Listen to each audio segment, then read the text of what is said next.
streaming. We're streaming on YouTube. It's streaming. We'll see if we're gonna go live, and we're live. All right. So what were you wrong about that you were telling me? Yeah, now that you bring it up just like that, I don't know what I was wrong about anymore. Maybe I wasn't wrong about anything.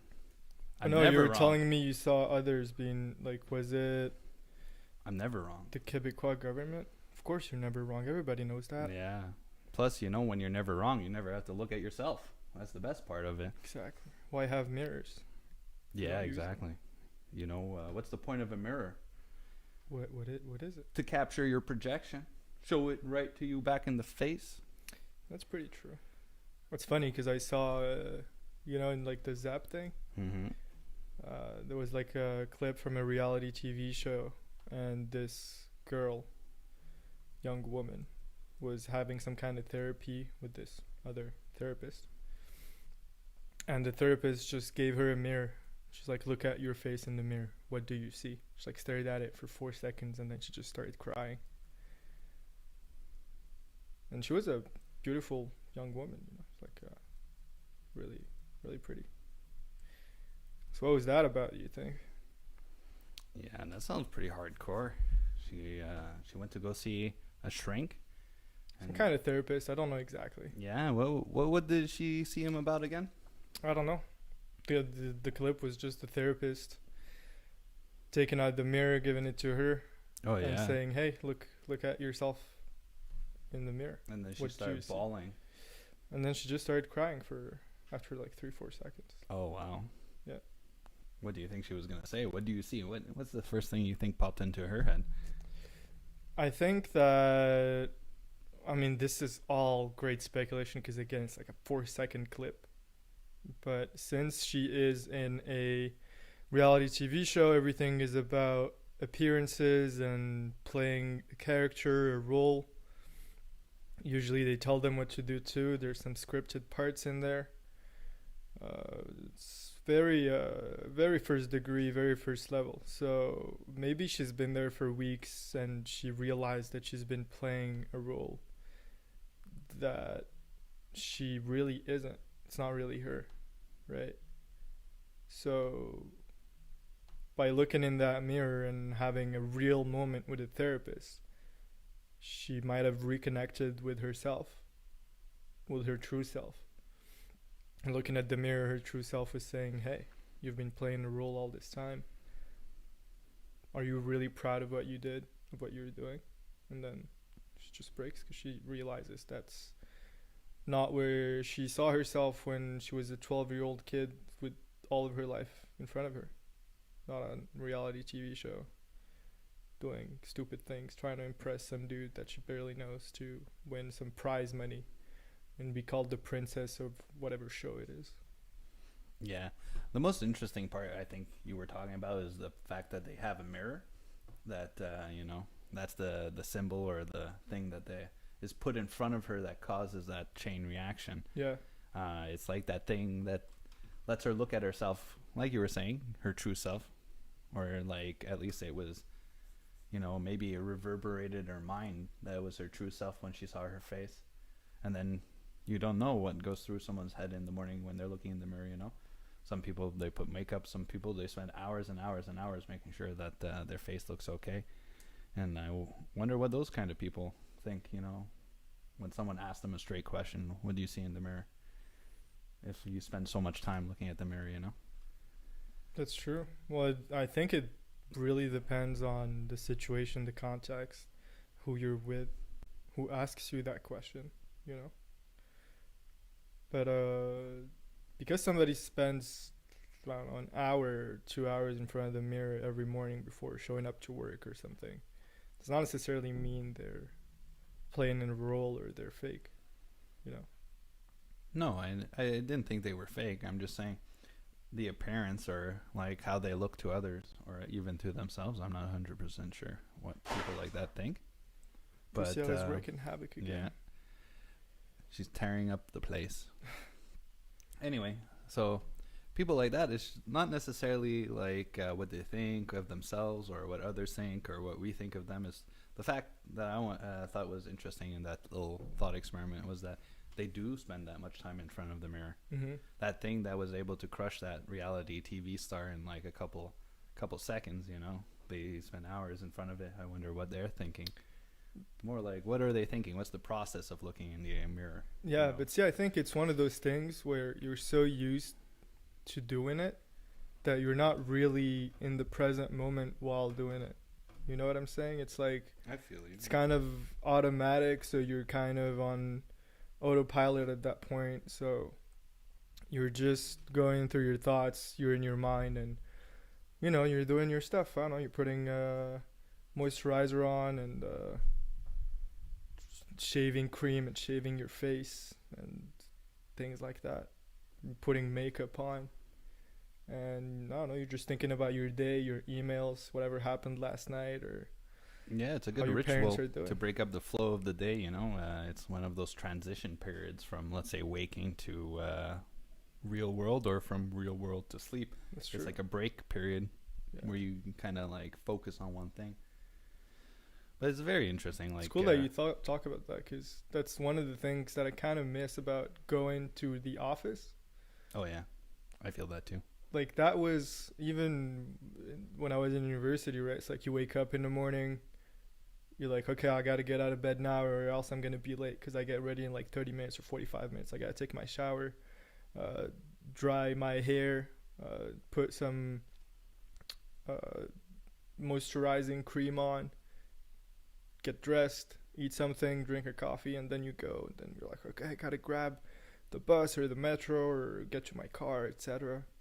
And I just like, you wake up, you're like, okay, you know, my job is like literally right there.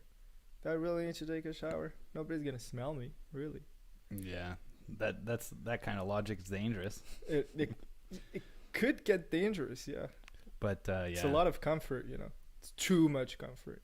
Too much of anything is never too good. Yeah, it for sure. Like, cut into my reading time. I would use the metro and the bus to get to work all the time, or to school or whatever, to read, and now Yeah. I don't read during that time.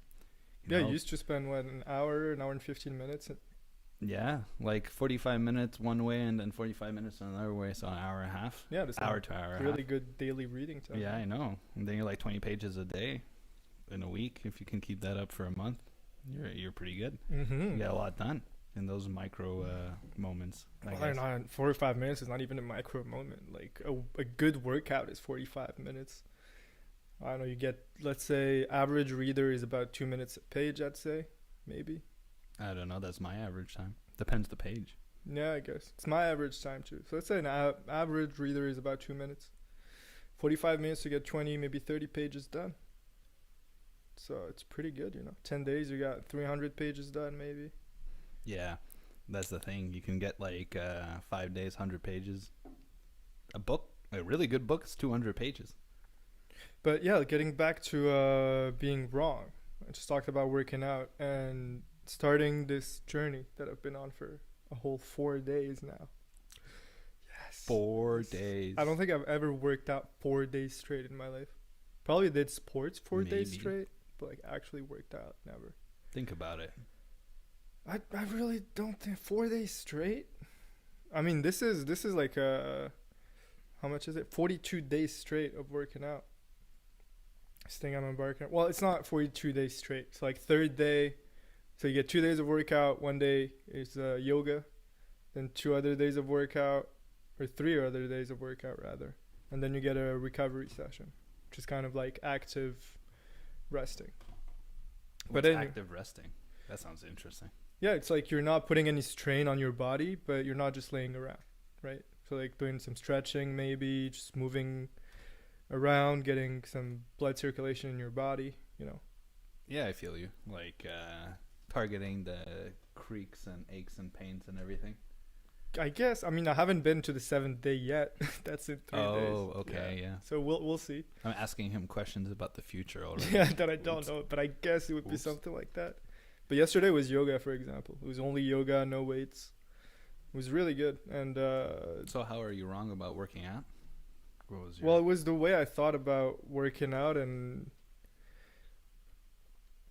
Or maybe I just never pinpointed why I didn't really like going to the gym that much. Because now I'm working out by myself on my own, and I find it so rewarding. And somewhere there, I just realized that I didn't like going to the gym because I was scared and afraid of the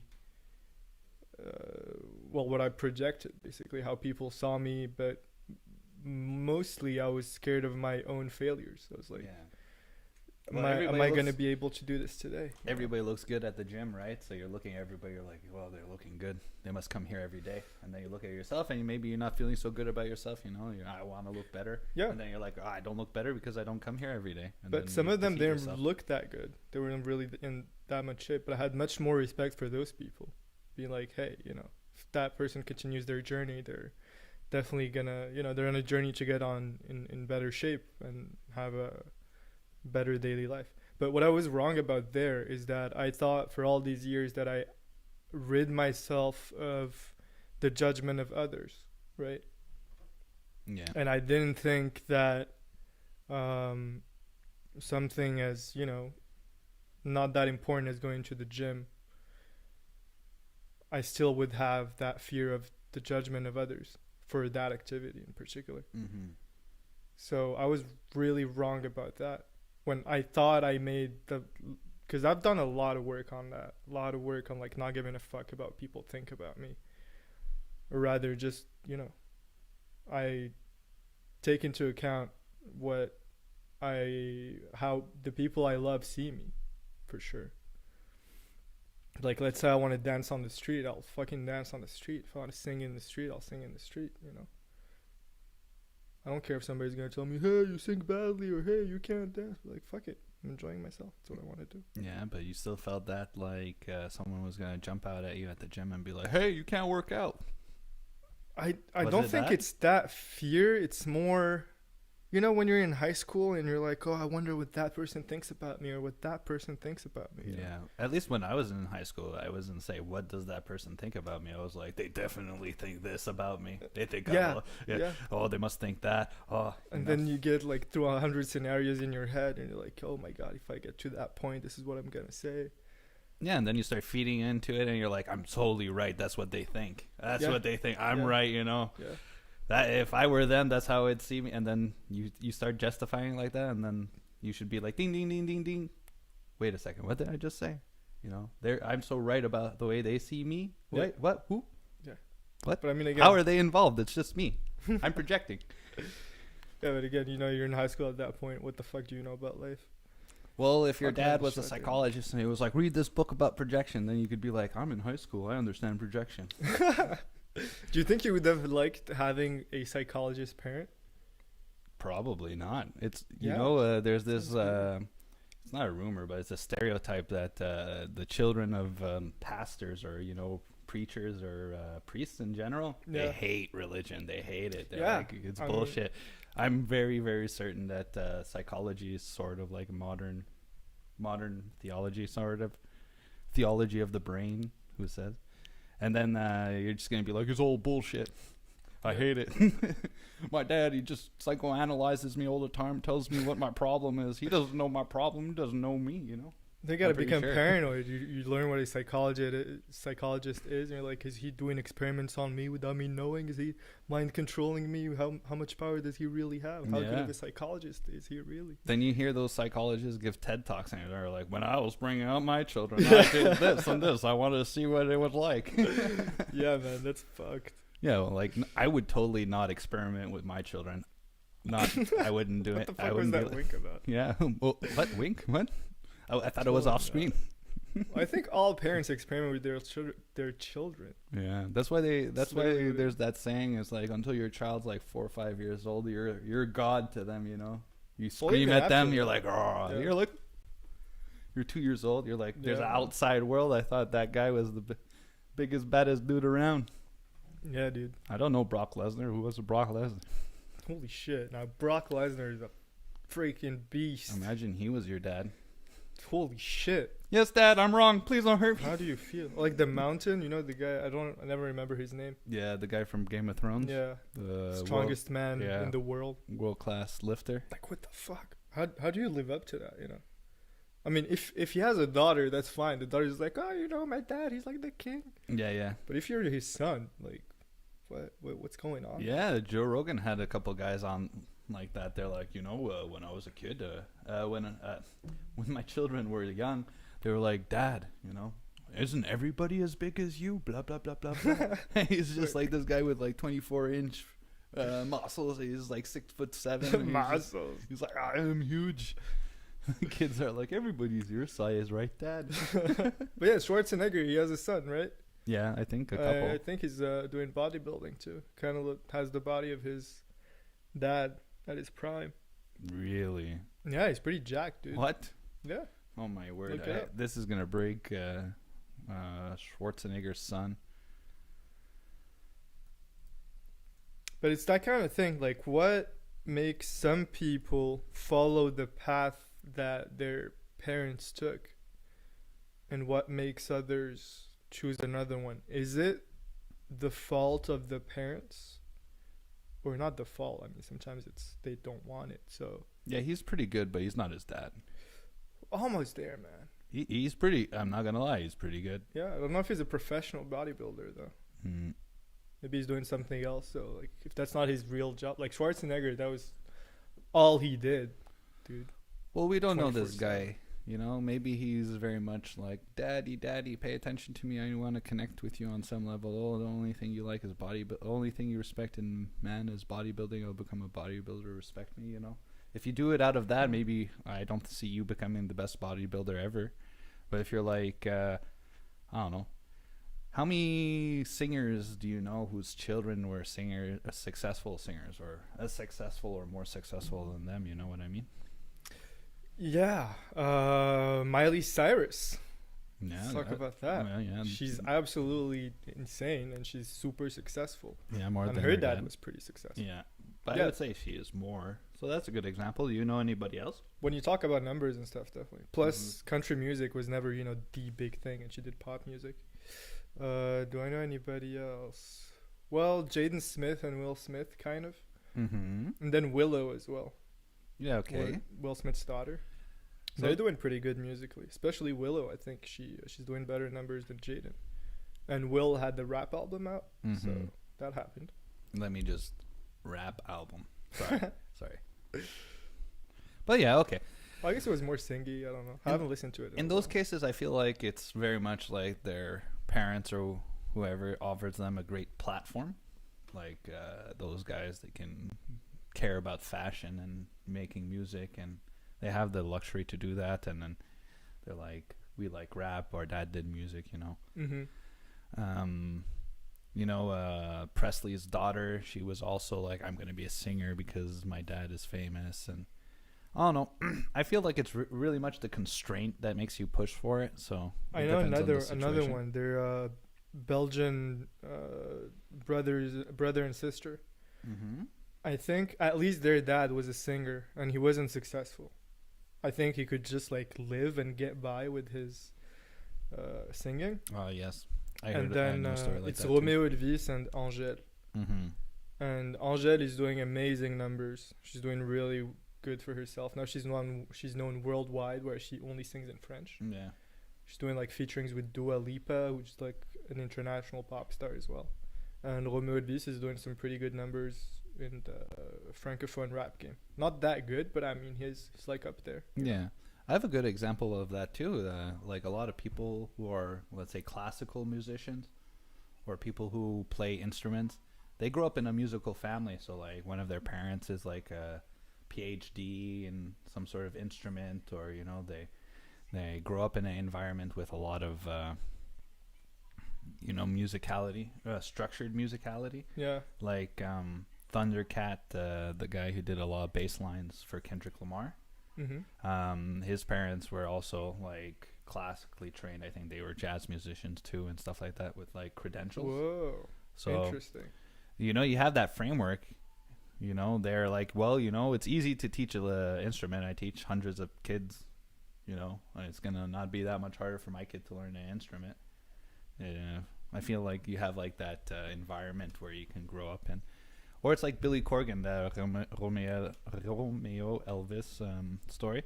Billy Corgan's dad was like a musician his whole life, and he never made it. And then he felt bitter, and he was like, "You're never gonna play music, son. You know, you're just gonna crush your dreams. You shouldn't do what I did."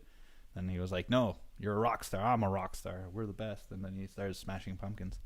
Oh, damn. Yeah, which at Crazy. one point was one of the most successful bands in the 90s, I think.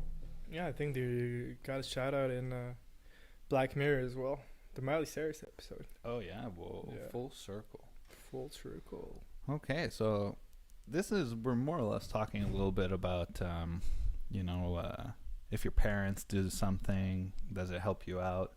What works for them doesn't necessarily work for you. Mm-hmm. So you could be like with Arnold Schwarzenegger's son, for example. I don't know him, but hypothetically, he could be like, I want to communicate with my dad on a certain level. But maybe that's not even it. Maybe dad respects something else, but it's in his own mind. So, you have to test it out. Maybe he's wrong.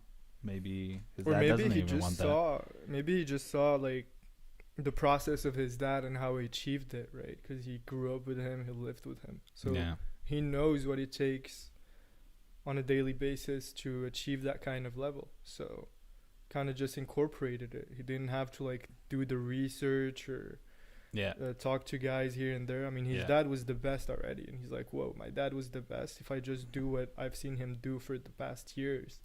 I'm gonna ask him a question. Yeah, yeah. There you Hey, go. Dad, what does it take to make it to the top? Yeah, and he saw all the Internationals. girls. They wanted him, etc. It's like all this great community. So, why not? Could be that, Yeah, or maybe not. could be anything. What's his name, by the way? I closed the tab. It's okay. Well, I think it was Joseph or something. Schwarzenegger Jr., if you're watching this, you're welcome to the podcast to talk to us about your psychology and what led you to follow the footsteps of your dad. Yeah. Somehow. That'd be good. Is he a good guy? Is he still strong? Was he ever strong, or is he What just a big? good guy? What is a good guy? Yeah. What is a good guy? What is a bad guy? Who were you wrong about that you thought was a good person and then ended up not being one? Dead or alive? I'm wanted. Dead or alive. The example I use all the time is Steve Jobs. Okay. When I was in high school, I was like, he's a snot-nosed, know-nothing who everybody just worships because, I don't know, they like status or something. Mm-hmm. Like apples are poop. They don't, they're no good. Windows are way better. Bill Gates is lame. He has no creativity, etc. And then I'm just like, at one point, I get a Mac or I interact with Mac more. I understand the operating system more. I'm like, I like this. And I start doing a lot of research into Steve Jobs. I'm like, what did he do? I want to rip him a new one. Say Steve Wozniak did everything. But the more I did research on him, the more I was like, well, he had the vision. He was the manager. He didn't settle for anything less than what was good. At one point, they tried to take his company away from him, and he was still able to like claw his way back and take the company that he made that they ran into the ground and make it the most profitable one, almost in history at that time. So I gained a lot of respect for him, but It's a $2 trillion company now. yeah, and the more I learned about him, the more I wasn't necessarily saying that he was a good guy or a bad guy. The more I just realized that he did some good things and some bad things, and that he's human. You can't put them on the pedestal and say they're God. They're the best thing ever, but you can't flush them in the toilet and dismiss them and say, well, he's the devil. So like I was totally wrong about Steve Jobs and Apple and everything, and it's because like I don't even think I had an educated opinion. I think I was just a contrarian. I was just like a couple kids in our class well, yeah, I meant in the story at the time. Okay. What's the difference? But then I turned around and I was like, no, I was wrong. And now I can walk around and have an Apple product on a podcast and people are not going to call me a hypocrite. But if I never said I was wrong, I'd be like, I hate Apple. People would be sitting and looking at me and be like, you have an iPhone, you got a MacBook right here. Like, how much do you really hate them? So, I was wrong. I did more research. I expanded my opinion. And it's like the opinion I had at the end, it was better than the opinion I had at the beginning. It was more realistic, but also it didn't like disprove me the other way. I didn't all of a sudden think Steve Jobs is like some messiah, like good guy, you know. I was like, you know, he's still kind of a dick. But I had more appreciation for his achievement. I'm like, okay, you know, dick, not dick. Are we judging him on those criteria, you know? So it just gives you a richer understanding, and then you can just be like, well, what I thought in the past, no good, and it opens the door for you to think about new things. So yeah, Steve Jobs is one of them. Who I thought was right. Justin Trudeau. I thought that guy was a G. I was like, great. Oh yeah. Yeah, I was like, he's a young guy. He's gonna refresh it. We had 2 years, 13. I don't know how many years of. I was gonna say 2 terms, 13 years or something of Harper, and I was like, it's good. You know, you gotta keep the cycle going. Gotta keep it going. Oh man, I don't think I was particularly right about that back then. And then there's a couple things with you where I'm just like, yeah, you know, this is right, blah blah blah blah blah, and then after a while, I'm just like, well. Not really. I feel like any time you make a definitive statement, it's sort of true but sort of false. It's true at that snap point, but then as you get more information, you're like, oh, it's not true in the same way I thought it was. What do you think about that? Well, it's like science, I guess, but not really. Because science tells you, well, if you put out a theory and it holds, then it's true, but truth doesn't really exist in science, so... the best theories are not the truest because that doesn't make any sense. They're the ones who hold who cannot be disproven. Tests yeah the most. Yeah, you test that theory, and the more you test it, the more it holds, the more it's a good theory. Yeah. So but you have to test it. You have to be rigorous with it. Exactly. But in truth and facts, I don't think that really applies. I don't know. I'm no expert on this subject. I think about it a lot. What would you call an expert in this subject? Just curious.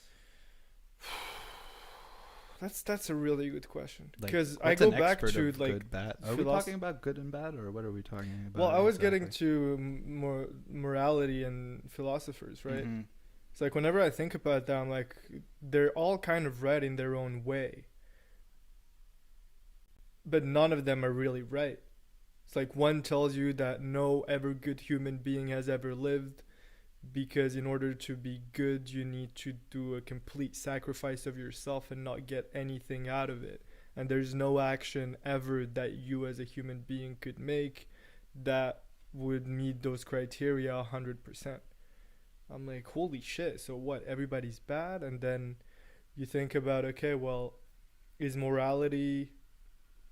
Are you born with it, or is it acquired through your experiences? Whoa. We shouldn't be talking about that. We got the popo coming. Yeah, the sirens. Emergency. Emergency. Yeah, and on that morality thing, it's like, are you born with it, or do you acquire it as you go and get experiences in life? I think it's definitely a mix of both somehow. Oh, yeah. I've never thought of that. You know, there's nature versus nurture arguments in personality, but I've never thought about nature versus nurture and morality arguments. Well, scientifically and philosophically, definitely makes sense. Well, yeah, also religiously, I think there's a lot of... and spiritually, too. There's a lot of emphasis on bloodlines, so I think that would be it. And remember in that episode of... what is it called? What's his name show? Duncan Trussell's show? He's like, in Christianity. Midnight Gospel. Yeah, he's like, in Christianity, God picks his favorites, you know? He's like, if you're favored, you got a better lot in life. Yeah, I guess. Well, what does that mean, too, you know? It's like, is it the most beautiful people with the best genetics that are the most favored? Or is it the ones who have the least when they are born and actually achieve more than those who have it all? Right. Well, who's more fulfilled at the end of the day? The supermodel who's, going around town getting her picture taken everywhere, or the living on the beach, or is it, don't get me wrong, they have hard lives too, or is it the kid from India, you know, who came from a bottom caste, made it to America, went to university, a PhD, started a company, you know? There's... some people say some like are, I don't want to say envious of other people's success, but they're like, oh, I wish I was in their shoes, or I wish was successful in that way. I'm like, okay, you can wish for great success, but the problem is that you should want your own success, your own branch of success, the thing that you want to do. Because sometimes I really respect some people, like example Kanye West. He makes really good music. I'm like, oh, I wish I could make good music like that. But at the end of the day, my It's not your greatness is path. not his greatness. Yeah. My path is not his path. So I should pick what's up with me. But in happiness and fulfillment, the best thing I've ever seen was the most extensive study that was made on the subject by Harvard. Right? They followed students for between 50 to 70 years throughout their lives to see which ones ended up being the happiest. And in the end, the answer to that was the ones with the fullest social life. So you just gotta surround yourself with the people that you love the most and who love you the most, and you support each other, and you have a good time, and you laugh, and you can talk about all different kinds of subjects, and you can get mad at each other, but you never stop talking to each other. So Well, that's really important too with admitting you're wrong, is if it gets heated. Two people really believe in something and they're going like this. If you never say I'm wrong, what's gonna happen? One person needs to stop and be like, maybe this is not the best thing in the world, and the other person needs to stop and be like, okay, instead of being like, aha, I'm the best, I'm way smarter than you admitted you're wrong, ha ha ha. You should be like, oh yeah, I learned way more, with the fist puppets. I'm just doing fist puppets. I learned way more, thanks for the discussion. At the end of the day, it got heated, but we're not personally involved. yeah, exactly. And Yeah. it's more, It's about the ideas more than it is about yourself. yeah, definitely. But it's also, like you said, that was very interesting about learning from one another as well. I think that's a really important thing, to surround yourself with people that you can always learn from. So people that are different from you in different kinds of ways in the end. But I don't necessarily agree that one has to stop during a heated argument. It's more you can come, because when you have a debate or an argument, the point is to come to a common ground. And sometimes, especially when it's a matter of opinion and subjective matters, what I think should happen when two people have diverging opinions is to stop at some point and be like, well, I have no more arguments to add, and the other one is like, I have no more, and nobody's convinced, and they're like, well, okay, at least I've learned more, I've tested my hypotheses against yours, and you have as well, so you come out of it a better person. But you only come out of it a better person by slowing it down at the end and really finding that common ground of being like, well, I'm not convinced, you're not convinced, it's alright, but my ideas got tested, and maybe I'll go and get some more knowledge about it, and maybe I'll just change my opinion by myself because my ideas were not strong enough to beat yours, and yours were not strong enough to beat mine. So But it's not even mine are strong enough to beat yours or yours mine. It's really like they were penetrating enough to make you doubt your own ideas. well, maybe not. Okay. Maybe not, maybe you're just evolving in two different planes. It's like, let's say, I don't know, somebody says, hey, Hinduism is the best religion, and then the other one's like, no, Buddhism is the best religion. You're like, why? And they both discuss, and at the end of the day, they both said, like, let's say I'm Hindu, you're Buddhist, I tell you everything about Hinduism, you tell me everything about your Buddhism, and in the end I'm like, well, I prefer my things. You're like, well, I prefer my things. And you're like, all right, at no point did I doubt my religion, and at no point did you doubt yours, but you tested my beliefs by saying, well, when you do this or when you do that, what really happens, what's good, what's bad, what's the philosophy, what's the connection with family in your religion, what's the connection with the afterlife, is there an afterlife, things like that. So you're like, yeah, well, my beliefs are these and your beliefs are those, and at the end of the day, I'm not really doubtful of what I believe in. Yeah. I'm going to jump on your Buddhism and Hinduism example and just say that the Buddhist guy is just going to be like, well, Siddhartha, he was the king of the Hindus. He was the, epitome of a long line of the king of the Hindus. And he was like, this is the doctrine to move forward. And then that's how Buddhism jumped out of Hinduism. So the Hindu person would be like, yes, either, let's say they didn't know about that. Let's say they didn't know about it. And then they hear that and they're like, well, one of the highest priests of Hinduism basically stepped out of it and into this. Why would he do that? I never thought about that. My belief system, I hold it. I leave you. We stop the conversation. Have a nice day. I go back home. I'm like, okay, I love my religion. But now I'm walking around with the awareness that the story of Buddha, that he walked away from Hinduism and created this new thing that maybe I didn't know before. Mm-hmm. But I know it now. If I'm in my head and I have doubts or something, that thing can pop up now. It didn't pop up before. I wasn't aware of it.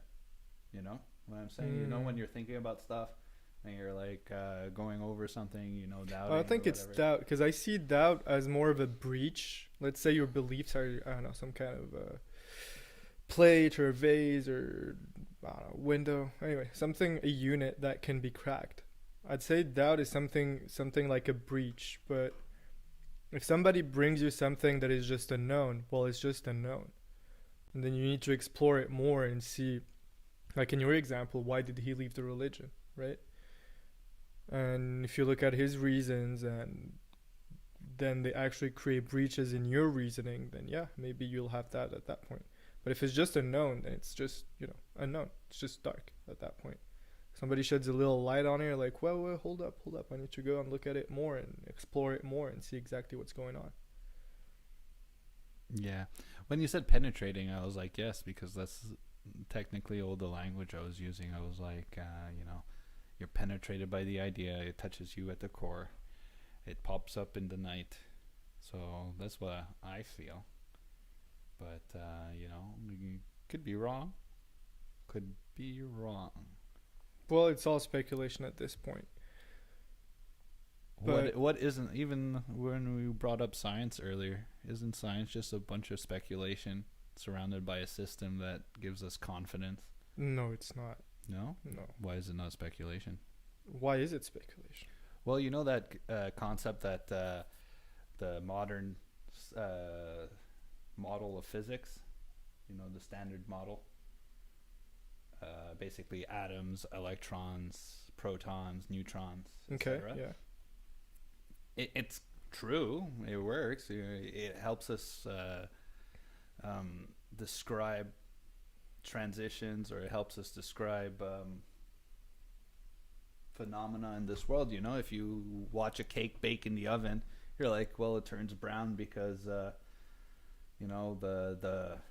heat light is red, so the red mixes with the food and then it turns brown. Is that really what happened? That's clearly just like really, really wrong. But if you have the knowledge of the chemistry behind it, then you could be like, well, look, because of this and this and this, there's these kind of reactions, and if you leave it in this much time, you should expect this much burning or this much browning. Yeah. That's science. But the thing is, you're using some sort of abstract model, so in this case standard model, to explain a real world phenomena. So the thing is, the phenomena may be happening and you're able to predict it accurately, but the tool you're using may not be 100% correct. And that's why they say if we make a new discovery or something and we have to throw out the standard model, that essentially means that the way we thought of physics is wrong, but it was still right in describing, the experiment with the stuff in the oven. Yeah, but yes, I agree with that to some extent. But you said it's not necessarily 100% accurate. If it wasn't necessarily 100% accurate, it wouldn't work 100% of the time. If you put the exact same conditions every single time to bake a cake, the exact same products, the exact same heat, exact same time, exact same oven, etc., you should be having a baked, edible, maybe good, maybe not cake. Yeah, and it should be cooked with the same consistency. So you have a hypothesis, a theory, you put it in practice, and it's true every time. Yeah, it produces the expected result every time.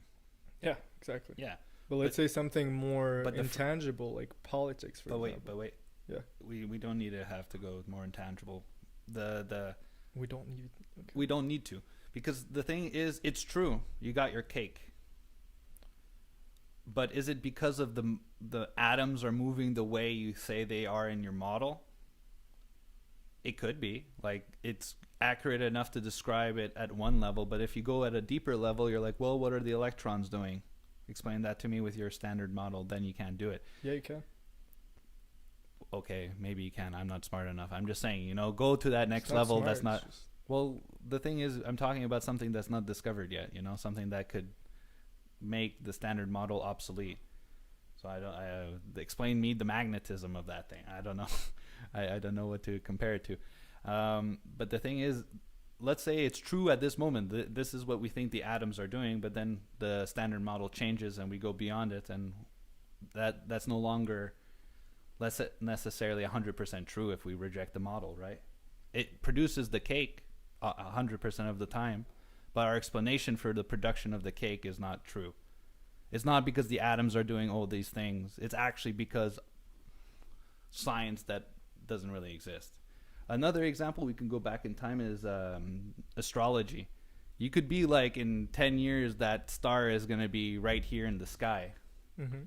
And then people are like, yes, yes, yes, that's true. And then in 10 years, it's there in the sky. And you're like, wow, he's a prophet. He was able to foretell the way the stars are traveling across the sky. That's science. Like, yeah, you did the math. He said it's going to be there, and it ended up being true.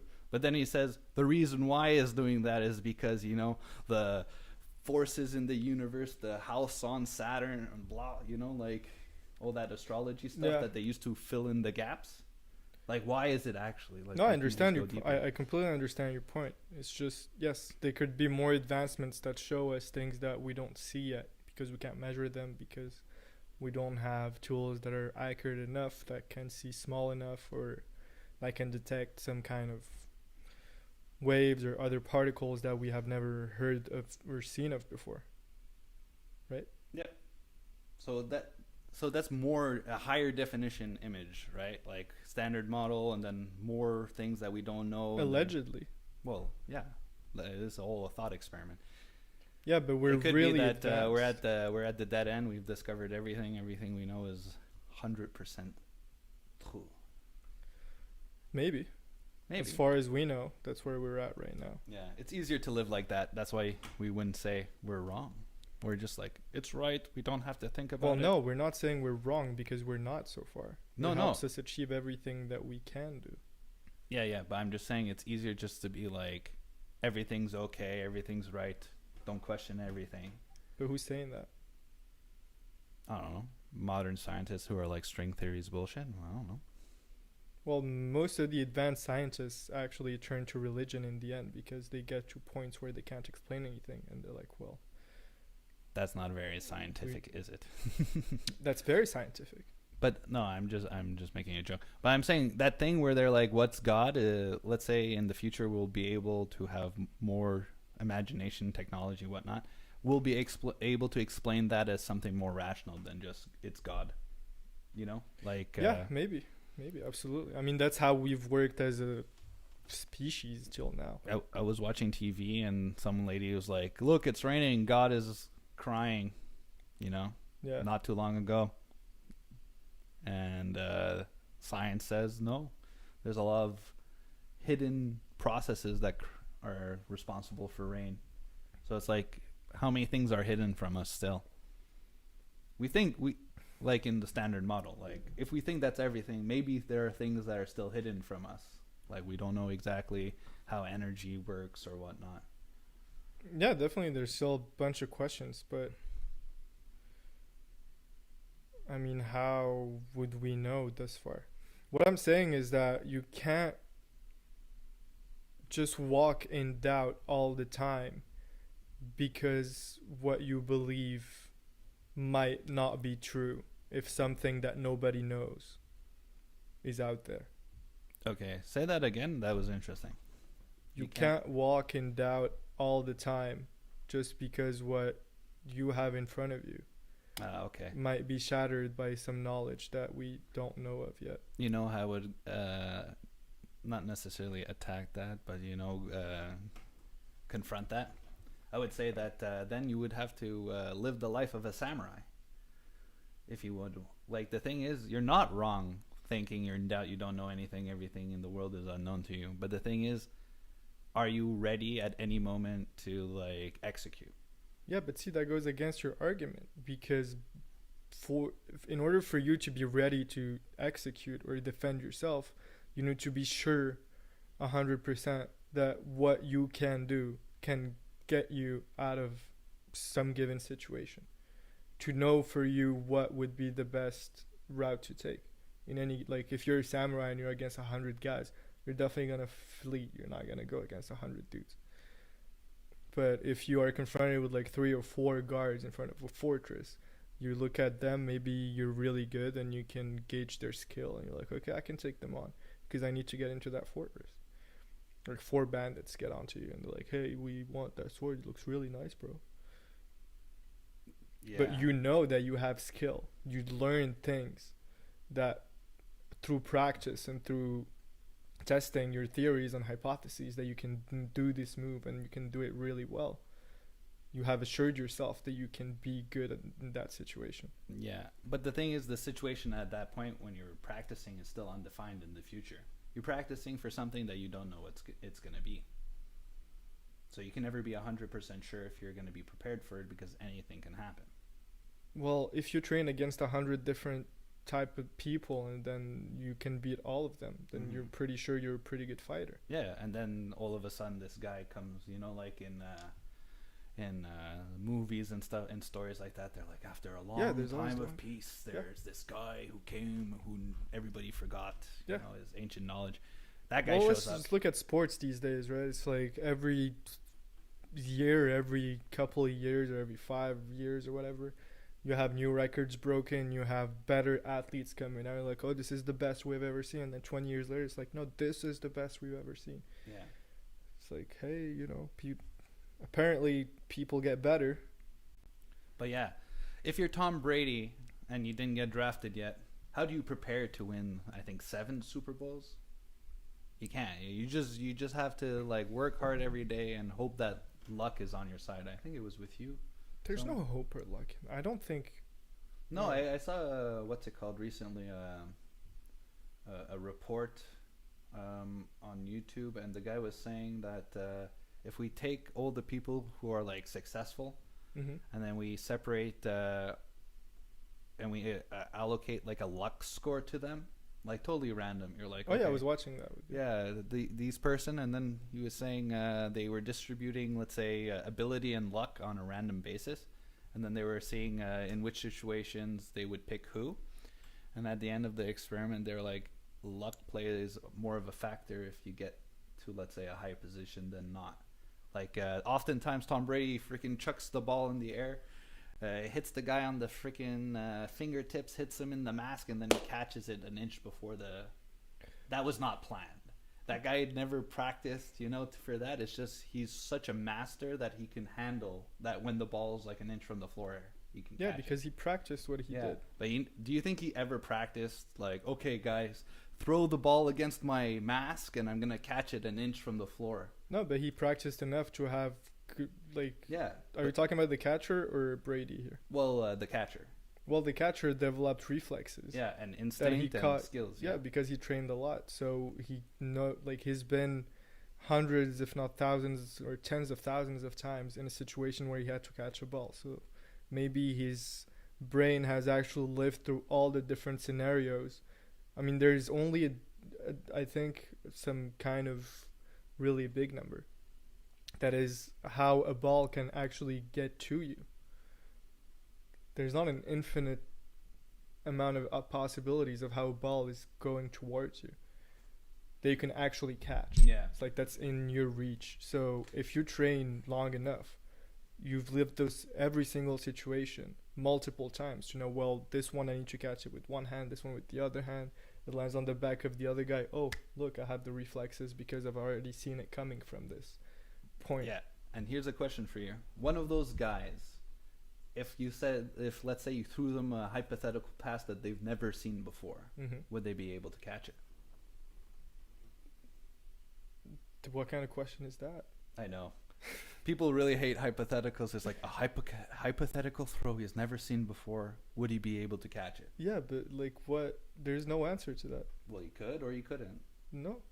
Okay. Yeah, probably. What's no a answer. hypothetical pass that he never saw before? Well, I don't know. Like, do you train every Like kick? if you put the ball in a tank and then you shoot it with a tank, he probably wouldn't catch it. Yeah, okay. But in the game of football, there's no tanks on the field. I'm just saying. Okay, like, while respecting the rules, then probably he'll catch it. Yeah, exactly. So that's the thing. He's able to be met with the unknown, more or less. Like, that's the only thing I want to say. Yeah. He's met with the unknown. He's never seen it before, but he's not a coward. He's confident and he's a master. Therefore, he can stand in front of adversity and overcome it. It doesn't matter what comes to him because he's prepared for anything to happen in his position on the field, right? Yes. The wide receiver, he's like or the quarterback, they're just in their game. They don't care what they don't care what they would do if they're a D lineman or like a rusher or whatnot. So their job is to like master every scenario a quarterback could do. That's why they practice all these drills. They try and do as much as they can, but no matter how much you try, you can't practice everything, right? But that's where the skill and the imagination and the creativity of the player comes into play, where they're able to do something. Like, how many times did Messi do something crazy on the pitch that you don't think maybe he didn't practice it, but like he didn't drill it. It just happened because of, in the moment his skill took over. What do you think about it's not just skill, it's always training as well. Yeah, but that's what I meant, the skill being, the ingrained of the training and the experience and everything. Yeah. Yeah, not just talent. I mean, like what you built. You think, he's such a master and an artist that I'm pretty sure he does a bunch of things during games that like he never thought. He wasn't sitting at home going like, when you're really that good, you're like, I'm gonna hit the home run over there. I'm gonna score right there just because you're a gamer. But I don't think he sits at home and he's like, oh yeah, I'm gonna do this, that. He's gonna pass it to me like this. I really still don't get your point though. Throughout all this. Yeah, but my What's only real question? My only point is that he's able to handle whatever happens to him. Yeah. At that moment. Meaning he's not necessarily in doubt, but he doesn't know what's gonna come. So that was back to the point where you shouldn't walk around always in doubt, thinking that you're wrong. Yeah.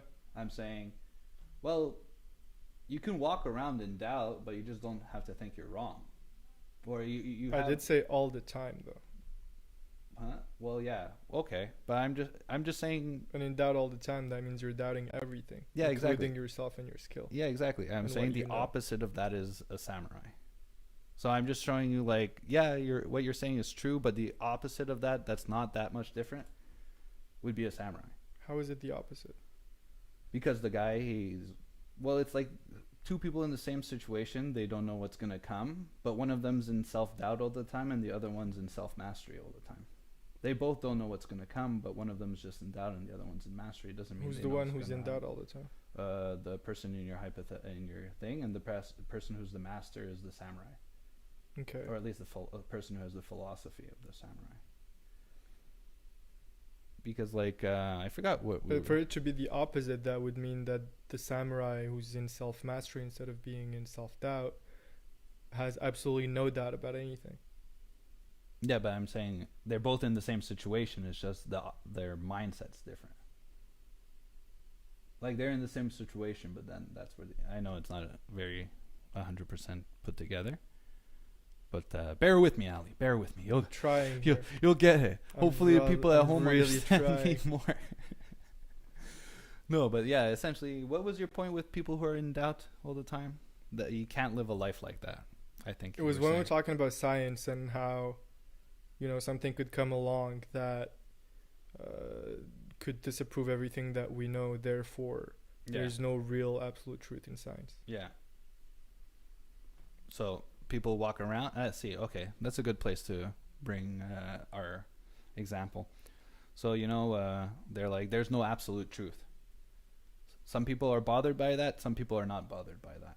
I think the person who would be bothered by that is the person who has self-doubt, and they're heavily reliant on there being absolute truth to cure their doubt. And then there's the people who are like, there's no absolute, but they're like, well, I'm just going to work on what I know and my skill set to the degree where I'm comfortable dealing with what comes in front of me, Then if you doubt everything, how do you build anything? Because if you doubt everything, you have no grounds on which you could build your thoughts or your life or anything, really. Yeah, exactly. So the person who's always in doubt, they're looking for stability. Everybody's looking for stability. Yeah, but the thing is, the person's looking for stability. They're looking for those absolutes. Like they want there to be absolutes. So you think there are no absolutes?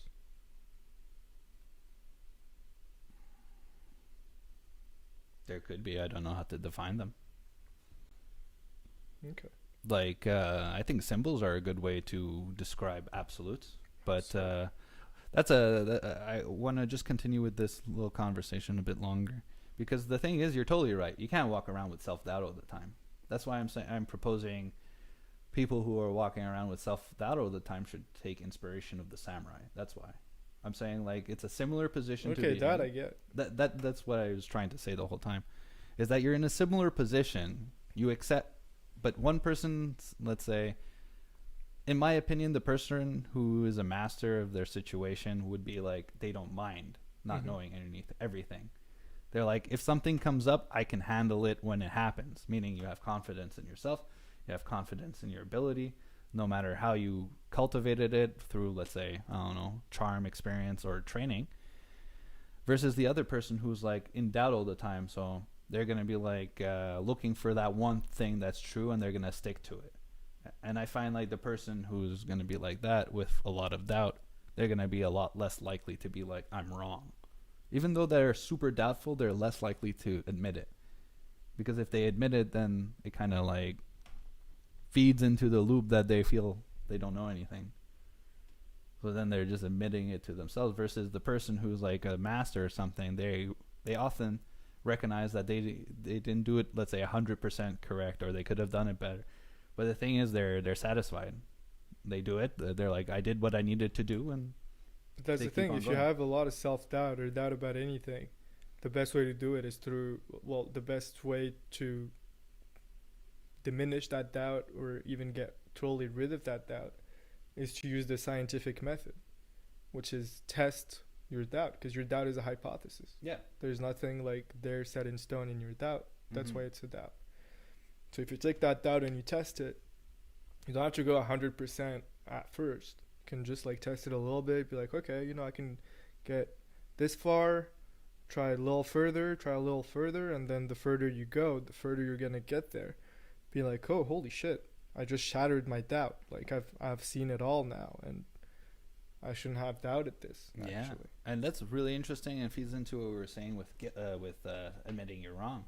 If you shattered your doubt, then you're just basically saying your own self, your own self-analysis, or what is it called when you evaluate something? Your self-valuation is wrong. Yeah.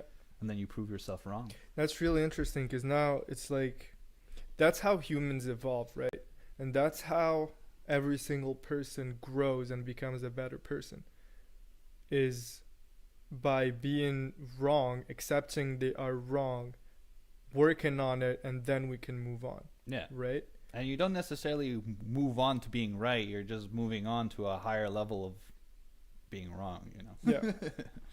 So I don't agree with the most or some of the people who got banned from social media or TV, etc. But if somebody does something wrong and you just ban them, what does that say about a society where you never again leave them the chance to like repent and actually be a better person and evolve from it? How do you do that? It's like in school, for example, you just fail an exam. It's like, okay, now you're out of school. It's like, well, can I retry? No. Just next? No. Like, I'm out of school? Yeah. Why? You did something wrong. How would you feel about school after? let's say you went to school and Well, that you was can't school. feel it. You can't even go to school anymore. Yeah, You're but just after. casted out. No, I know, but after, how do you feel? You're like, how do you feel about school after they casted you out? Well, you freaking hate it. Probably. You have resentment. You don't like it at all. It becomes kind of your worst enemy. They didn't let you become better, so you want to destroy it. Yeah, because you feel like they're against you and they're holding you back. Yeah, it's like Sparta. You know the movie? No, it's not called Sparta. It's called Spartacus. 300. Oh, 300. You know they cast that one dude out because that was the Spartan way of like if yeah. you're not a perfect child, you're just you're supposed to be thrown out of the bridge and off a die. cliff or something. Yeah. But this guy for some reason he survived, or I don't remember the story. Anyway, he's alive and well when he's an adult, but they casted him out, and so in the end he was almost their demise. Well, in the movie, he is their demise because he comes back to them. Yeah, but He they goes win, back- no? Well, no. He comes back with like the god who's like all in gold. And Yeah, stuff. yeah. But before that, he goes to see Leonidas. What's his name? I forgot the actor's name. Gerald Butler. They see him, and he's like, I can help you. I can fight for you. I have a shield and everything. And then the guy's like, yeah, hold up your shield. And he's like, you don't hold it high up enough, Yeah. You're gonna create a weakness in the front line, and that's how we operate. And then the guy was like, I just wanted to help you, so you could have had an ally. Then he turned around and he was like, actually, to the Persian, to Xerxes, he's like, there's this hidden way that only the shepherds know. And then Xerxes went through there, and then they killed all the 300. Oh yeah, they actually lost at the end. Yeah, Fuck, the whole I point of remember the movie is that they lost, they died, and then all the rest of Greece was like, "Yo, that's screwed up. They killed the Spartans. Let's go fuck them up. Let's go fuck up the Persians." But yeah, if you cast somebody out without letting them back in, just creates resentment, especially if they wanted to be part of it at the beginning. So it's really dangerous.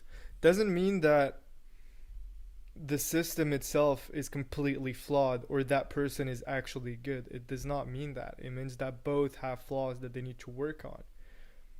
And so if you can't accept somebody, like the way of someone, any kind of way, the way they express themselves, the way they look, casting them totally out of your system where you are, how is that a good solution?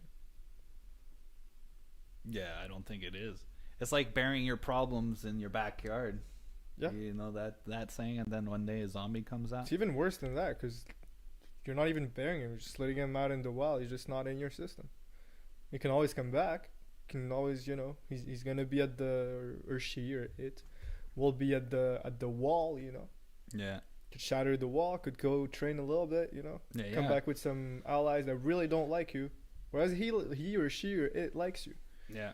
Actually, they just wanted to be part of it. Yeah. And in the end, they're like, well, you don't want to let me in. I really wanted to be in. You didn't want to let me in. Well, I'm not going to let you have your fun. Yeah, screw your club. I'm going to make my own club. Yeah. Not even make my own club. I'm going to burn your club to the ground. So that is not, in my opinion, a good solution for anything. No, it isn't. And, both sides are wrong. The person who got banned, probably got banned for a reason. Well, they failed. Yeah, they broke some sort of rule, But the system failed him as well. So. Yeah. But they're failing each other and nobody does anything about it. Yep. And then they're just like getting more resentful about each other. They're like, well, we just need to ban them more. And then the people are like, well, you can't ban us all. You can't ban us all. And then they start doing things just to want to get banned, That's true. Then they're like trolls. They're like, oh, yeah, You can kill a person, but the idea never dies, right? Yeah. And then there's those ideas that are good ideas that everybody are like, give me that idea. Here, take my money. Take my money. Good idea. And then there's those ideas that are people are like, $3,000 computer with an Apple on it. Please take it. whoa. Three. I didn't pay $3. No, I'm not saying you. I'm saying the new, because they took this turn where it's like more of a luxury brand now, but I think people didn't really get it. That's why the prices are actually have Going up. increased. Yeah. In the past 5 years or something. Ever since they came out with the Apple Watch Gold, man. Ever Yeah, since. there was that. Like, there's like la porcelaine. I don't even know how you say Yeah, that. porcelain. Porcelain. Like, bruh. But that was all Tim Cook. It was like, that was my thing. He's like, this is my thing. Yeah, it's what's his Like name Steve too? Jobs' thing Johnny was- Ive. Who's Johnny Hive? Johnny Ive is the head of design for Apple. Oh, well, yeah. He's that- like, I love minimalism. I'm gonna make the Apple car, yada yada. He was going Jokes. crazy. He was like, we can do everything here at Apple. Then Tim Cook was like, no, we're just gonna continue the product line. no cars. Increase the what's it called? Actually 2021 now, I think.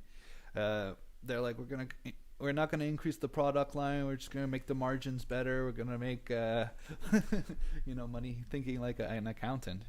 That's what he Jokes. is. He was like their top law tax accountant or something like that. Tax lawyer. Tim Cook. Oh, yeah? Yeah, he's not even like a tech guy. What? He's a business guy. And he's the CEO. Is he still the CEO? Yeah, he is. And he's a finance dude? Accounting? Yeah, something like that. Taxes. I'm not saying accountants don't have an imagination. I myself work kind of in accounting. And I like to think I have an imagination. That's pretty good. No, I'm not putting down any accountants. Nah, But it's usually not the profile of a CEO. did you see Elon Musk's quote? I don't know how long ago it was. He was like, "There's too many MBAs as CEOs." Yeah. Well, there are, man. No, I agree. Too many people have MBAs. Yeah, because it was So what the fuck? it was a fast track to $100,000+ job. Yeah, everybody's like, hey, I want 6 figures. Do an MBA. What? Yeah, MBA 6 figures. No what shit. What do you know how to do? Anything. Yeah. Literally, you can come from anything. You do an MBA and you end up with 6 figures. No, Anything. I meant after you get your MBA, I asked you, what do you know how to do? Oh, manage. Yeah. What does that mean? Anything, bro. Give me humans, I'll manage them. Give me machines, I'll manage them. Yeah. Oh, no, that they can't do that. You gotta get to engineers. Can't give machines to an MBA. Yeah. Unless you did engineering before. Whoa, that's an epic combo, actually. Ooh, Yo, yeah. engineer. If you are an engineer. That's my cousin. He was an engineer, And he did MBA? and then he did an MBA. Unstoppable. Yeah, and now he's like living in Zurich, Switzerland. No shit. Yeah, that's Dude, where you there go. you go. Unstoppable. Unstoppable. Can fool. manage machines. Like, yes. 2021, let's get it. I love it. I can manage machines. Do you think machines think that they're, do they stay up at night when they're wrong? Whoa. Here, I'm just gonna give you a little I quote. never thought about I'm that. gonna give you a little quote. Actually, This conversation serves no purpose any longer. where's that from? Oh yeah, that's 2001, yeah. Where he's like, Freaking it's how- human error. Yeah, It's human error. Human We think it's error. machine error. No, it's not. Die. Yo, that movie is so good. It's so Yeah. good. I had to rewatch it. Yo, I never watched the ending scene actually. I should get on. Yeah, I was like, bro, there's like 5 minutes left. He's like, I don't care. I couldn't do it. Had to go to sleep. To be fair, after the not the overture, but the middle break. Yeah. I forgot what they call it, intermission. There's like a 20-minute scene of just like the lights coming, and it's like 20 minutes. You're just watching. You're like, is this a movie? Is this art? Am I on drugs? What is this? Is this movie drugs? Yeah, especially when the whole movie is just like, super slow cuts of like high precision models, just Yeah. in space, and then at the end it's like, Yo. and you're just like, what? No, but again, the aesthetic and the design of that movie is just timeless, dude. You never think that. Was it made 69, 68? Yeah, or the 70s, something like that here. I mean, it's really old, man. It's like old. Yeah, it's not just old. It's Not black and white, 1968. Yeah, 1960 freaking 8. That's what now? 54 years ago. 54. Okay, so It looks so good. 68. It's insane. Okay, how many years after was the first Star Wars movie published, you think? It's a good question. I've never really been a huge Star Wars fan, but No. I'd say 87. 77. Damn. Okay, that's earlier than I thought. Yeah, but 10 years between the first Star Wars and 2001 Space Odyssey, and honestly, I think 2001 Oh, yeah. did space travel more realistically. Definitely. Again, just the aesthetic as well. Yeah. It's crazy. It's just like storytelling through aesthetic. That's what a real movie is. Because Mhm. if you think of film, it started off as silent film, so you had to convey a story through pictures. What's something like maybe a piece of art or a book that made you think a lot about morality and right and wrong? Well, there's this one guy. His name's Nietzsche, the first immoralist. And I was talking to about this to someone not too long ago, and it was along the lines of one of the best things Nietzsche left behind was the fact that he gave us more or less an agnostic, or in his words, an immoralist perspective. And people may think that's like I'm trying to be immoral, I'm trying to be evil, I'm trying to be not good. But in reality, I think he was just trying to bring forward a system of thought, different ways of thinking for people to think in a way where morality doesn't play a big factor, because he kind of came up in the time where the church was telling everybody what's right, what's wrong, and then he kind of wanted to take the church down, not necessarily attack spirituality like a lot of other atheists did at the time. So, yeah, he kind of put forward this way of talking where actions both do good and bad, where each action is seen relatively from someone else's perspective as good or bad. So ultimately, I don't think the lesson of that would be that there is no good, there is no bad. It would be more that some people do things that they see good from their perspective that hurt other people. So it's really just creating a language, like a concept, set of concepts to communicate around actions without necessarily pointing towards morality. So it's like, like I was saying, the church tells you what's right, what's wrong, everything like that. And that's like very much a moral language, so you're right or wrong. Versus Nietzsche kind of tried to introduce this system where you're both right and wrong. It's an action. An action reverberates out there, and some people apply a certain morality to it, and others apply a different kind. So it's trying to get like a language where people can talk about actions instead of morality, more or less. What do you think about that? You think it could be very dangerous, like relativity and all these concepts and everything. They can lead you. Relativity is relativity, you know. It's a tool. It's not really dangerous. Well, but it can an AK-47 well is a tool. It could be dangerous. Definitely, yeah. definitely. It can be. It's not necessarily. That's the thing. It's not good. It's not bad. It's powerful. Yes. So when you have something powerful, you can either do a lot of good with it or a lot of bad with it. And if you have something that's not powerful, you can do nothing. Yeah, you can do a little bit of good or a little bit of bad. It doesn't really change much. And that was Nietzsche's perspective. Talk about power because it's outside of the realm of morality. It guides morality. But is that true? Is power outside of the sphere of morality, or is morality within the sphere, like power within the sphere of morality? That's an interesting debate, I think. That's a really good question. The relationship between power and morality. Because it would be absolute power. So for you to have absolute power, you'd have to be absolutely moral, I think. Well, okay, first of all, what absolutely moral? How? Well, basically throw relativism out the window and just be like a cat taking up two screens at the same time. Yeah. Poussière, go. Guys, look at that high definition fur. She just wants to have fun with the podcast. I have fun with the podcast. You have fun with the podcast. Poussière has fun with the podcast. Everybody, the spirits here have fun. What? Yeah. Oh, yeah, by the way, Mike, he left us a comment a long time ago. He was like, finally, you're back. Thanks, Mike. And he says, I hope we're doing well. Yeah, we're doing well. I hope you're the one viewer watching right now, so then that's for you. So yeah, is morality within the sphere of power, or is power within the sphere of morality? And then I said, if you want to be absolutely powerful, you need to be absolutely moral. absolutely good, maybe.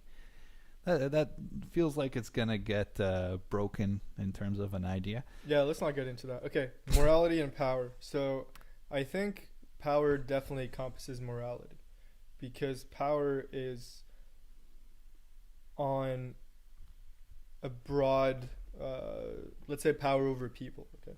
Yep. Power over people that you have over a lot of people. Whereas morality by itself is just individual. You have your own morals. I have my own morals. Everybody's got their own morals. But how do you impact that morality is with power, saying, "Hey, this is moral and like this is good and this is not good. This is right. This is wrong. This is moral. This is not moral." So I can impose with my power on you Yeah. how you view Exactly. morality.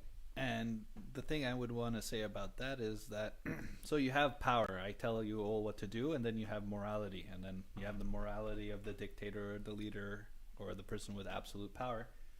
If that person is, let's say, very evil, Mm-hmm. how long do you think those people are gonna like take it before they either revolt or run away or they get punished so bad that they don't exist anymore? You know, 3 weeks.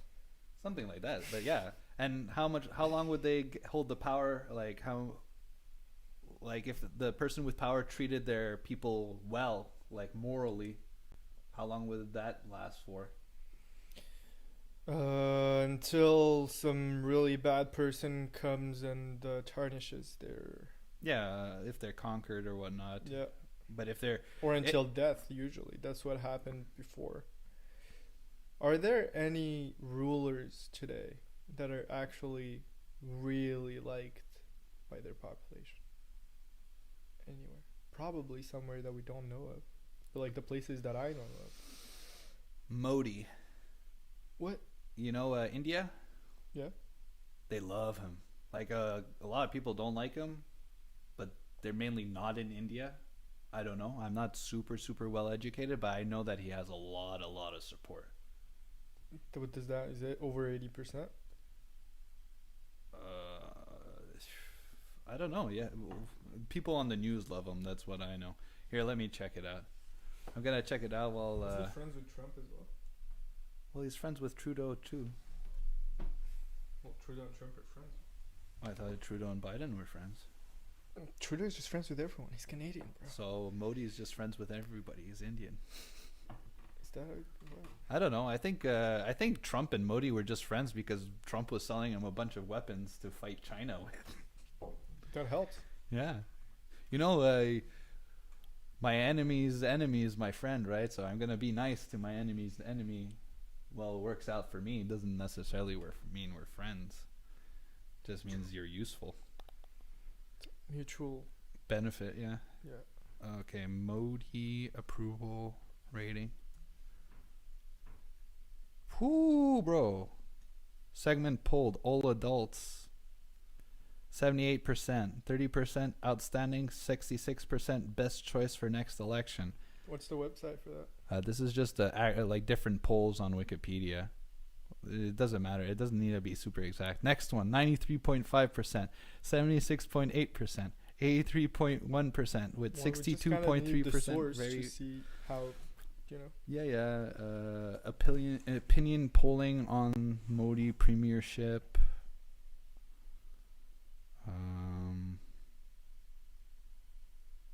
I don't know. It's just Wikipedia. This is bullshit anyway. India Today says 78%. A couple COVID-19 groups. ET Magazine. See, in the States, ET Magazine, 64%. India Today, global. That's global approval, 63. Anyway, who cares about Modi? Who cares about if you're a leader who's well-liked? You're not necessarily supposed to be well-liked. Bring it back I was to thinking about Steve that, Jobs. and I guess it's really a law of numbers in the end. Because when you think about, ancient times, where we had like Vikings and stuff, there was like a leader per group, and the groups were pretty small. Yeah. And The not nomadic people, too. Sorry? I said like nomadic peoples are like that usually. And, the tribe or the group they just went with the leader, and most of them were liked. because they weren't ruling from a place of fear, but rather from a place of love for everyone, you know. Yeah, and then And there's sharing with everybody. then there's Genghis Khan, who is just like fear me, hate me, and chase me. Because Some those people real who gangsta shit those right people who ran after Genghis Khan, helping him out, trust me, they were raped and pillaged by him earlier, so they're just angry. They're like, this guy fucked us. We're gonna follow him. Hopefully, we can kill him. If not, we'll kill whoever he lets us kill. You know. Well, if you can't beat him, join him. Is that Yeah. where it comes from? I don't know, but that's not a bad philosophy. If you can't beat him, join him. That's a what? How's that? It's not a bad philosophy. It depends who's how- beating you. Yeah, exactly. So It's like LeBron James. it's not a philosophy. Wait. No, it wasn't LeBron James. It was what's his name?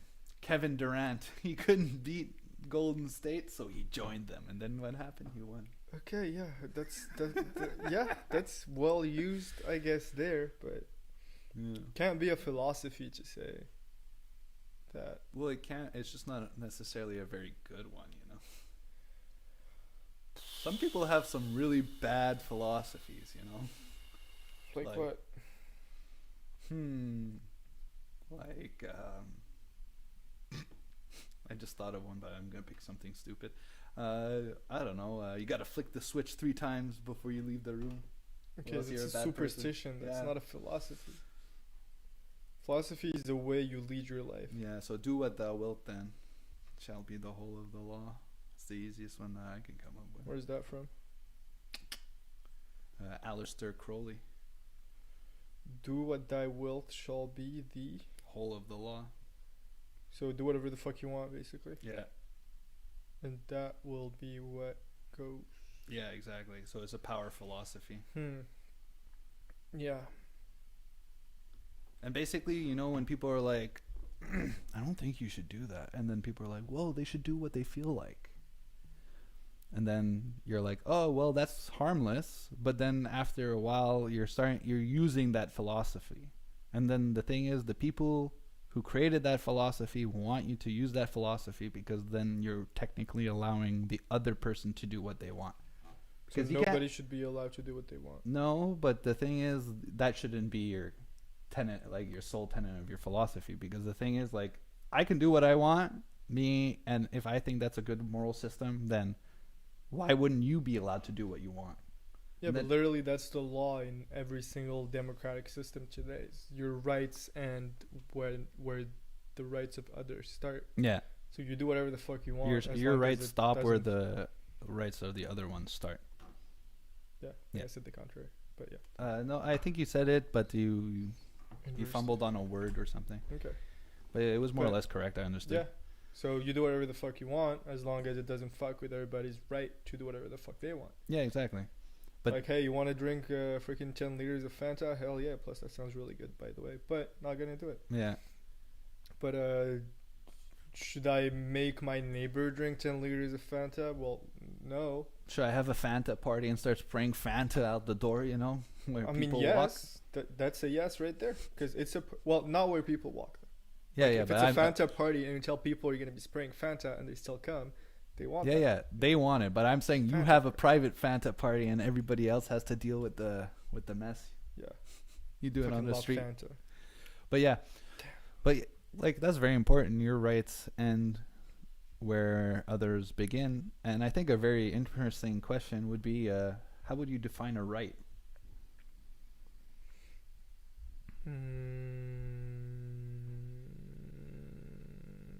Well, it's pretty much the realm of whatever you can do that does not fuck with others people's way of living and the way they are. Yeah. Right.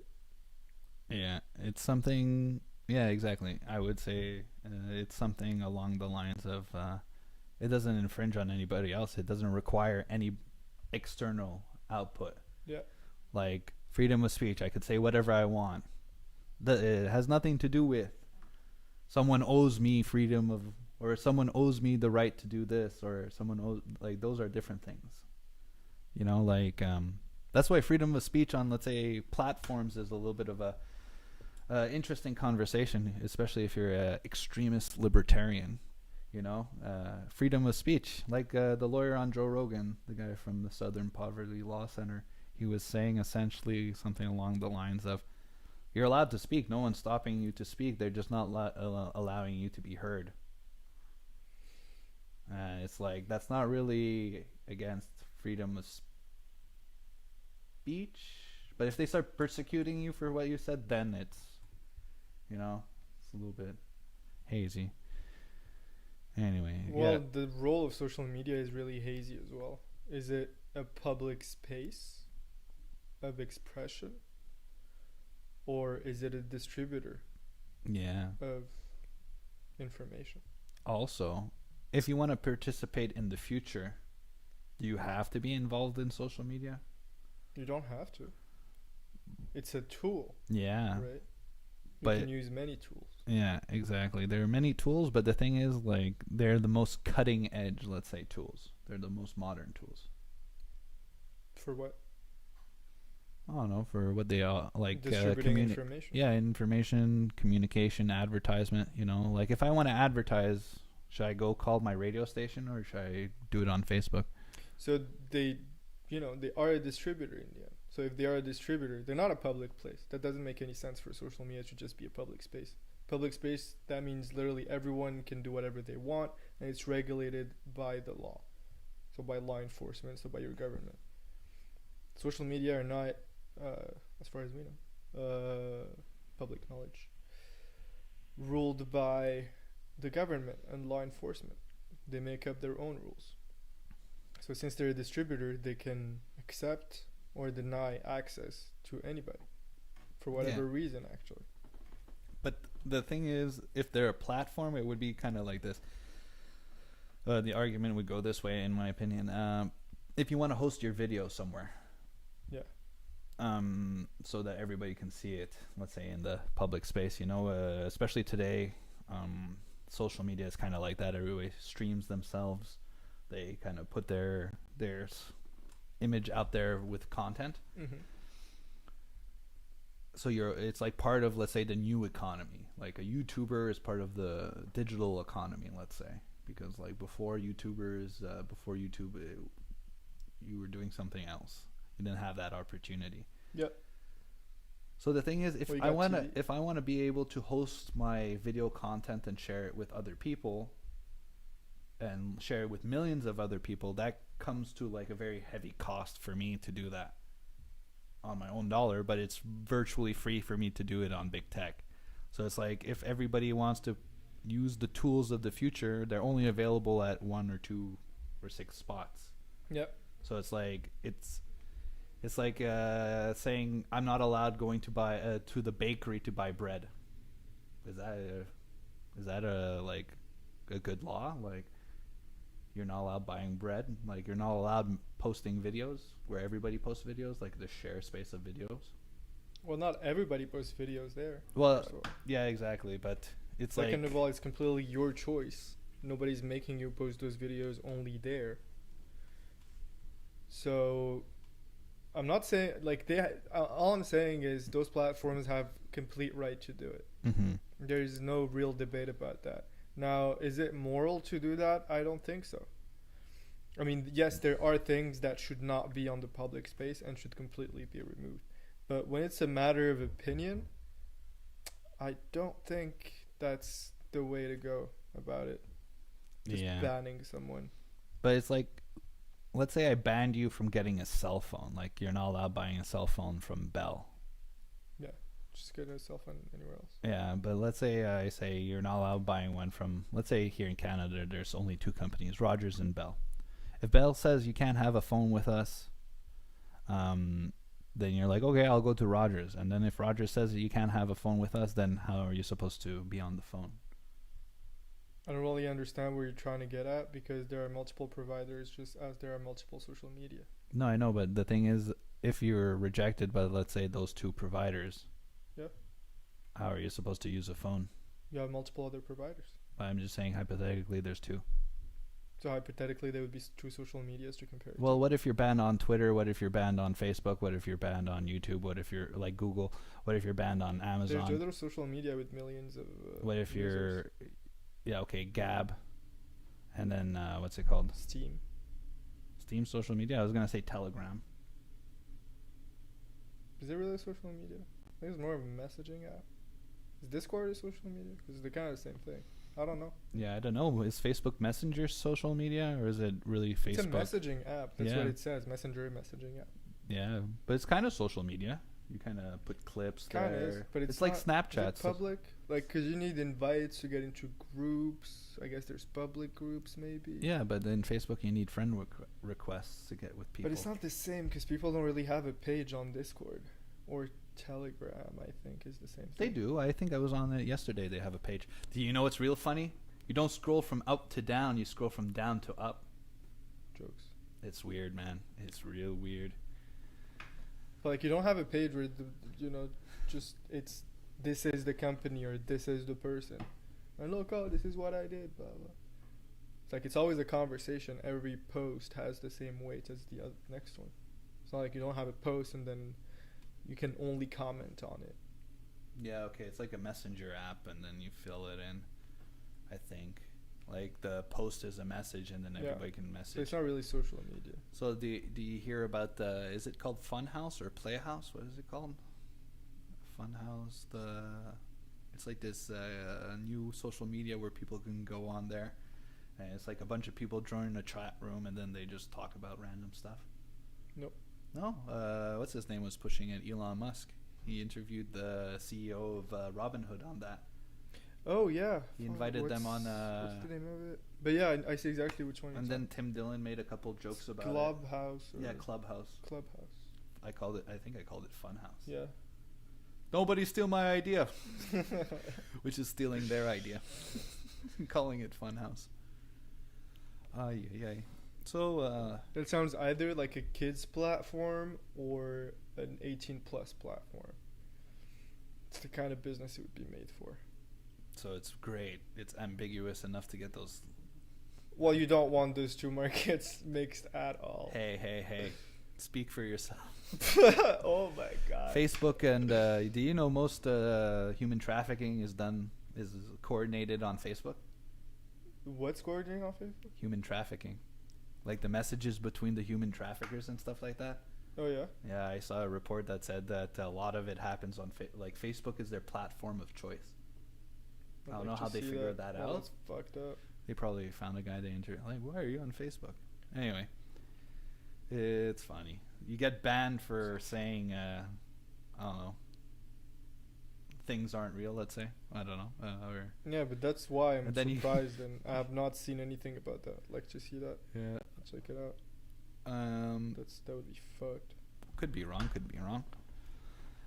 But yeah, I really see it like that. These companies, they have billions of dollars invested in infrastructure for email and TCP. Like, what's this? When are they gonna stop? They're gonna be like, you can't. Your information's not allowed to travel on our fiber. You know. Am I gonna have to run my own cables? Like, when does it end? Like a human creation that was created that everybody can use it, and then one group or two groups are like, oh no, we're gonna curate the group that is allowed on these networks. Well, you always have to have some kind of moderation somehow. Yeah. Always. Yeah, that's why I was saying to my But girlfriend again, earlier. for opinions, no, that's fucked. I was saying I don't even Apple. They're like, we're gonna curate the experience for you. You trust us to show you what you want to see. So essentially, they're kind of like, we're gonna show you things that Apple thinks is worth seeing. So I understand that, because if you see something terrible on an Apple platform, everybody's gonna be like, Apple, how could you let this happen?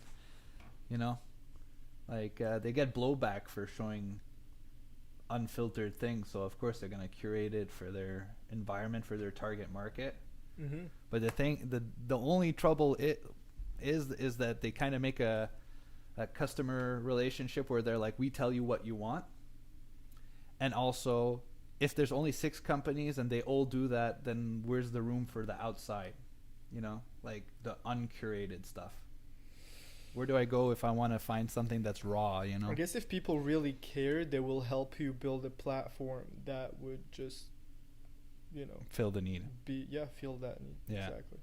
And it's not easy, and people do it. Yeah. It's 100%. That's what you got to do. That's the only way. You can't sit at your place and complain and expect something to change. That's exactly. Gotta move, do something. And you can only do something when you admit that you don't know everything, that you're wrong, you're going to make a mistake, and you're going to make a bunch of mistakes. Because that's the best part. Yep, and the best promise you can make to yourself is try to learn as much as possible from any mistake every single time. Once you realize it's a mistake. Do you ever make a mistake that cost you money and you're like, well, people pay to go to school. So many. I just paid for this lesson, It was an expensive lesson. Yeah, just get the most out of it, man. And move forward and become a better person. And next time you get something that's even close to it, then you'll know how to get out of it or avoid it or use it to your advantage. Yeah, it's not going to blindside you. You're going to look for it. Well, you'll be aware of it. You don't go looking to make that mistake. No, I don't mean... aware of it is what I mean. Yeah, definitely. So that when it pops its head out, you're like, hey, that's a dolphin. Instead of being like, is that a shark, Don't know the difference. Definitely. Well... I think we're doing pretty good. I think we talked a good amount of time. You want to say anything else, or? No, that was it. That was a really good one. Yeah, I think so too. It was a pleasure having this podcast with you again, Max. Yeah, I like it too. I find it looks better now. Hey, live and learn. Living better now. Gucci sweater now. Drop top the Benz. And then I don't know the rest. Shit, gotta get a Benz. Gotta get my license first. Alright, man. I'm not a rapper. Woo! See you next time.